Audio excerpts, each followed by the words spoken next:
বলিউড অভিনেত্রী কঙ্গনা রানাওয়াত তার নতুন ছবি ভারত ভাগ্য বিধাতা এতে একজন নার্সের চরিত্রে অভিনয় করতে গিয়ে নার্সিং পেশার বাস্তবতা, চ্যালেঞ্জ এবং সমাজের দৃষ্টিভঙ্গি নিয়ে খোলামেলা মন্তব্য করেছেন। তার মতে, নার্সদের প্রতি মানুষের মনোভাব ও সামাজিক মূল্যায়নে ইতিবাচক পরিবর্তন আনা সময়ের দাবি। চরিত্রটির প্রস্তুতির সময় তিনি নার্সদের কর্মজীবন কাছ থেকে পর্যবেক্ষণ করেন। সেই অভিজ্ঞতার ভিত্তিতে কঙ্গনা বলেন, চিকিৎসকদের তুলনায় নার্সদের পোশাকের ক্ষেত্রে স্বাধীনতা অনেক কম।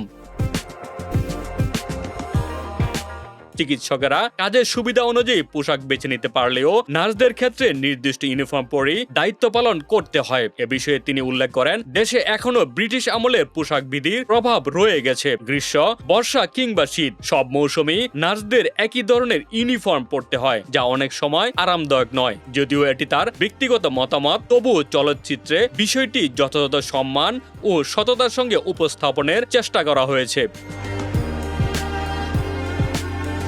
নার্সদের পোশাকের সঙ্গে ব্যবহৃত ক্যাপ, বেল্ট ও অন্যান্য আনুষঙ্গিক বিষয়কে তিনি পুরনো সামরিক ধাঁচের ঐতিহ্যের সঙ্গে তুলনা করেন। তার মতে, প্রথম ও দ্বিতীয় বিশ্বযুদ্ধের সময়কার অনেক প্রথা এখনো বহাল রয়েছে। তাই বর্তমান সময়ের প্রয়োজনে আবহাওয়া ও কর্ম পরিবেশ বিবেচনায় নার্সদের ইউনিফর্মে পরিবর্তন আনা উচিত এবং তাতে ভারতীয় সংস্কৃতির ছোঁয়া থাকা উচিত। পোশাকের প্রসঙ্গের পাশাপাশি নার্সিং পেশাকে ঘিরে সমাজে প্রচলিত নেতিবাচক ধারণারও সমালোচনা করেন কঙ্গনা। তিনি বলেন, অনেক সময় এই সম্মানজনক পেশাকে অযথা যৌনতার সঙ্গে যুক্ত করে দেখা হয়, যা অত্যন্ত দুঃখজনক ও অনভিপ্রেত। অভিনেত্রীর মতে, মানুষের এই সংকীর্ণ মানসিকতার পরিবর্তন হওয়া প্রয়োজন।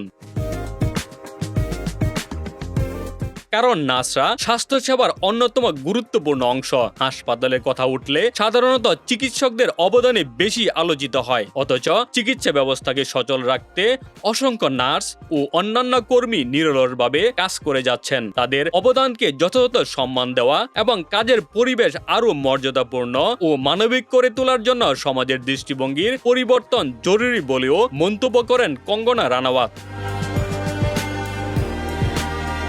ডেস্ক রিপোর্ট, বাংলা বাজার পত্রিকা।